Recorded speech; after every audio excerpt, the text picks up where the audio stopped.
Welcome. We are delighted to present to you a set of conversations with the pollsters who give lots of insights into what the Europeans of the different generations, different segments of the societies think about politics, what drives them to lending their support in the elections, what politics should all be about in the future.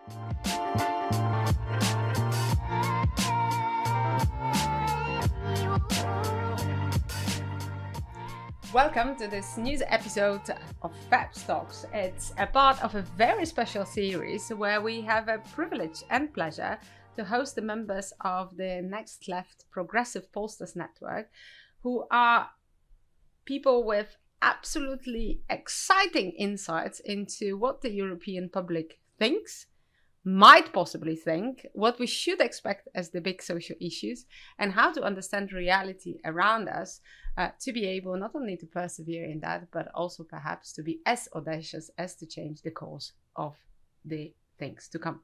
Now, with me, a very special guest in our studio, Bruno Jeanbart, Vice President of Opinion Way, coming from France. So I'm already having a lot of appetite for the questions that will be both European and French politics oriented. I think French politics is a little bit like football. Everybody has an opinion about that, inside or outside of the country. My name is Ania Skrzypek. I'm Director for Research and Training at FEPS, and it will be my privilege to host this debate. Now, Bruno, thanks very much for coming. I think let's start with the following teaser. In your research, you spent quite a lot of time looking at the emotional aspects of politics. I mean, of course, we are speaking to everybody from Brussels. Mechanics are important, but we always talk about the competition based on possibility of gearing emotions. So what are the emotions today? Is it fear? Is it hope? Where are we with the European societies? Well, when we look at the emotions, clearly it's much more negative emotions than positive emotions. What we saw in our last survey with this question, we asked people to rank on a scale from 0 to 10 on different emotions, how they felt about politics today. And clearly they feel much more anger, for example, than hope. We have in many countries, except in the Netherlands, where we measured last time these things, where you have a majority of the people who are feeling anger against politics, and hope is only ranked around 4 points in average, which means that it's like if only 35-40% of the people were feeling hope about politics. And that's a big issue, especially for the progressive, because the narrative of progressive has always been to put the thing much more on hope than on anger. Of course, the anger field is the populist area. And it means that you have to change the mood of the people about politics if you want also, when you're a progressive party, when you want to push progressive politics, if you want to be more heard by the voters today. What are the people then angry about? I mean, if this is the connection that is missing, is there a misconception about anger? Because a lot of people speak about there's already a label. Angry white men, right? Almost a stigmatizing one. So what are the people actually angry about? I think the clearly in France, what we see is that anger is about the fact that politics is broken. The idea that it doesn't fix anything anymore. And it's just a kind of game in between the politicians, in which the voters are excluded. And it was clearly accelerated in France by what happened last summer with the snap election, a result different from 2 years before, and the same kind of government. Like if the politicians were not taking into account the result of the election. And it goes both to the presidential party, for example. Macron is accused to not to hear what the people say when they cast their vote, but also to the opposition, in the sense that they didn't change their mind or the way they behave to trying to find a solution, maybe trying to build a coalition. For example, Mélenchon, the leader of the Left Alliance, came on the evening of the result to say, okay, now they didn't have the majority. Now it's all the program and only the program, which is not something really obvious when you don't have by yourself the majority. Yeah. So I think it's about that. I think in many countries it's also about that, but it can take and have some different also situations regarding the political situation of the country. But then this sounds like this anger is at once directed at elites, at the political system that is broken, that doesn't work. But this type of anger is not always a very much of a feeling that makes people a collective. I mean, they vote, there is an electoral trend, but also that's a reason for a lot of stigmatization. This is also what your data shows. Yeah, it's clear that it means that the populists, they can use this anger against some part of the population. So in some sense, on the left, on the radical left, you can have this anger used to tackle the rich, the richest. On the far right, it's going to be against the immigrants, the foreigners. It can be in some country against LGBT. Yeah, so it can take very different face, but clearly it means also that everybody is trying to talk only to a part of the society, of the population, and it makes more difficult to have this common language and common message to everybody, to the whole society, to try to stay united. And in some countries it's difficult. One of the issue on that is that when you look at the data, about 50% in many European countries think that the Muslims are a population, a part of the society, which is not the case when we look at other religions, even like Jews. So it's clearly today something that the politicians and the parties have to fix, how to deal with this new population, Muslim population, and which is described and also used by the populist party as some population who are bringing a huge of problems in our societies, about crime, about I would say also customs, the way we lived before, which is a bit strange because, for example, if you take a country like France, you have some Muslims for a long time now, and it appeared only at the end of the 80s and especially in the 90s and beginning of 20s, this really anger against this kind of population. So that would be a sort of analytical data explaining part of the cultural war that we are having. Yes, it clearly explains that. It's also something which is interesting to notice on that, is that if you look at in many countries, the place where you have the more rejected the place where you have the most voters who are rejecting, for example, the Muslims, is not the place where they are living the more. For example, in France, you will find that much more in the rural area than in the big city center, where you have a bigger part of the population which is coming from migration. So it means that it's not something linked to the personal experience of living. It's much more, as you said, cultural war, and it's really activated by the populists, as they also used in some way today the green policies sometimes to activate this cultural war. They use also the fight for the men-women equality also, by saying that we are going too far, it's too strong on that side. So you really have to fight against that, because clearly it's you need to change the narrative on that, because it's not linked, as I said, to the personal experience only. Of course, you can have some situation where it is, but most of the time it's much more a vision of what's going outside where I live. For example, if we have so many people in the rural area which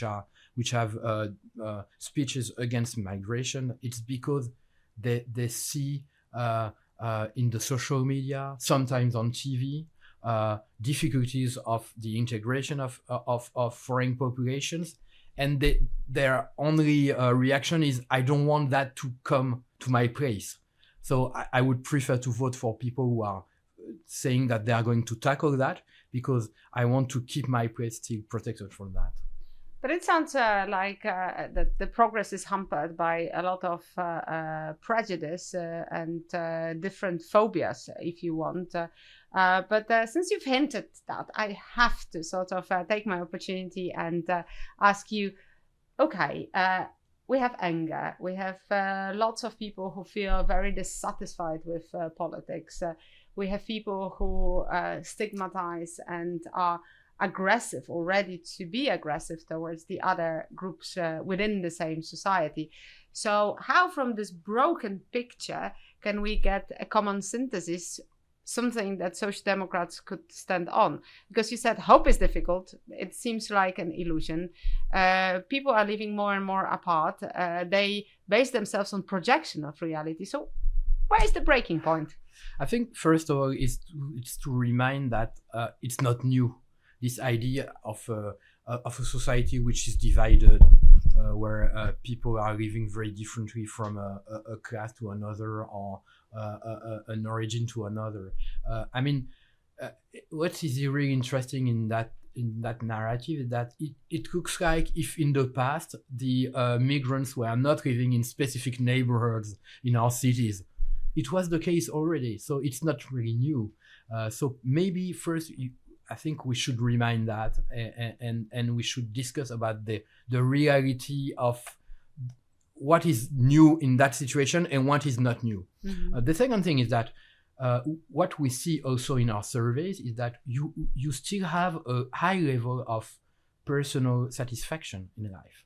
I mean, when we ask in many European countries, are you satisfied with your life? We measured from 75 to 85% of the population who said they are satisfied with their lives. So we have to break this situation where, and France is a good example of that, because it's the worst situation for that, where you have people who say, I'm satisfied with my life, but I'm very unhappy with the society, which probably it's not really possible that it's so different, the situation both, because I mean, if the society was so in a so difficult situation, people would not be so highly satisfied with their life. So we have to break that, and for that we have to also talk more about what is unifying us. We have seen in the last years many events where population were unified. I mean, in France, in 2015 with the terrorist attacks, we saw huge reaction of unity from the population. Unexpected reaction. We saw that with the Olympic Games last year. We saw that in other countries. We saw also a kind of unity against the policy of the US with Trump, on Ukraine even.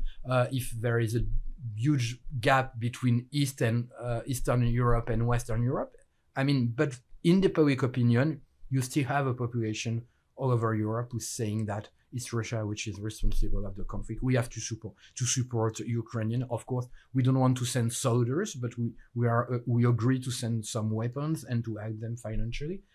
So I think we should also relearn to discuss about what is our common, which is existing. And when we are doing some focus groups and qualitative research, we see that people are still talking about this common issues and the feeling that they are still are in the same society. Okay. With that, so what is the aspiration? Because we said this, you said yourself, it's impossible to believe in such a dichotomy. I'm completely dissatisfied with the society, but I'm relatively happy with my life. So what kind of society the citizens would like to see being created? Because it is about the next societal project. I think we have a lot of population in our countries who think that what was possible in the past, in the 60s, 70s, 80s, which means that in Europe, for a lot of people who are coming from the society where disadvantages in the society were able to raise by education, find better jobs, having a better situation than their parents. This is broken, and this feeling is broken. A lot of people think that now a lot of situations are fixed in the European society, and so we have to really be able to show, because I think it's still possible to raise in European societies, but also to help people coming from the popular classes, for example, to be able to progress and to have a better situation, and to break this idea that every child now in Europe will live in a more difficult situation than his parents. So it's possible to have a better life than your parents, and that, I think, is really important. And so all the policies that can help people to be able to get a better situation in the society are important for that. You have 2 or 3, I think, questions depending on the country. Education in country like France is very important.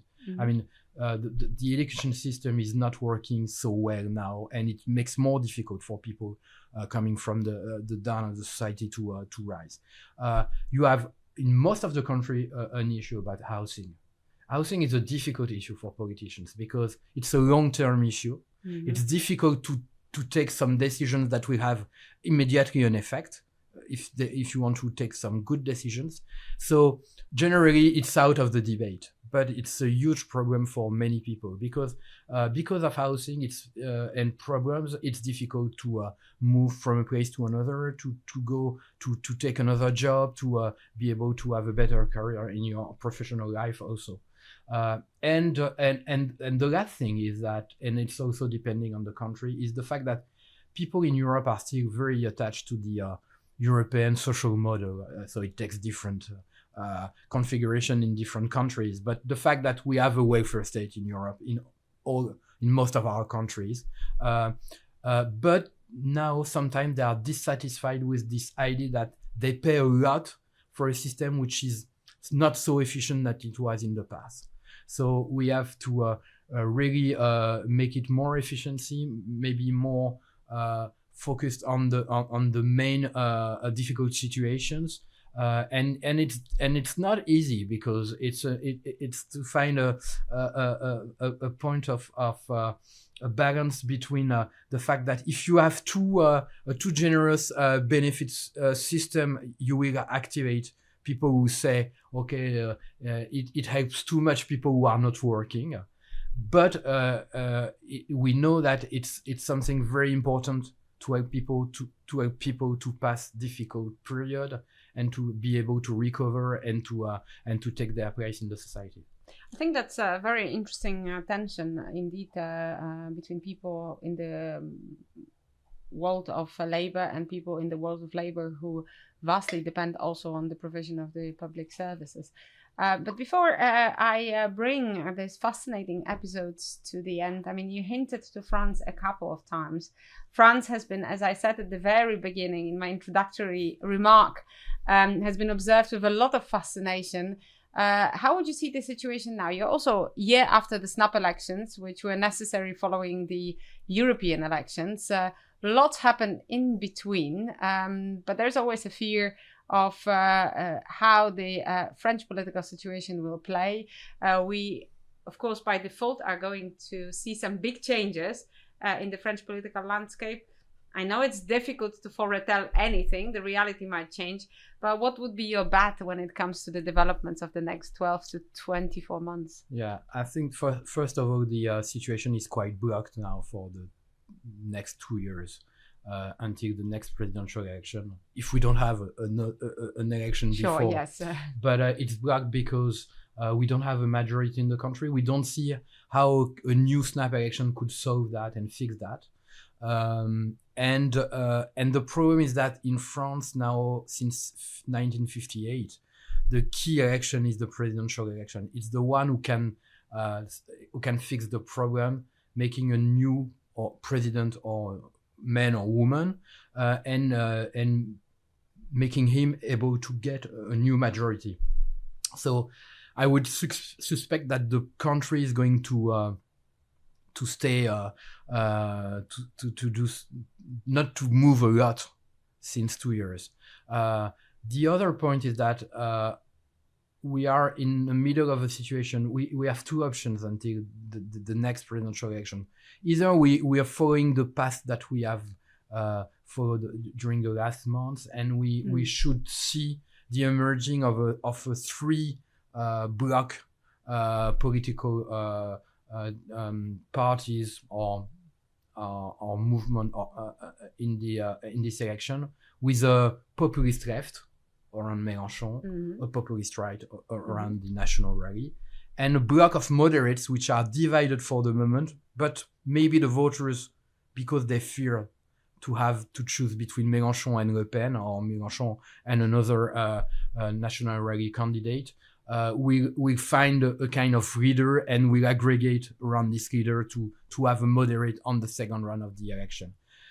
One of the problem of that is that it's maybe avoiding to have a populist president in 2027, but it doesn't really fix the situation, because there's no agreement on the policy that must lead the moderates, and there is a risk that they will not be able to solve and to fix things after that. The other solution is that we are going to have the election because of a populist, and so it will break all the traditional political system, and we will rebuild something on this basis. But of course, I think it would be the worst solution, because clearly in that case it's probably going to be a populist far-right candidate that will win. And we know that in this period, with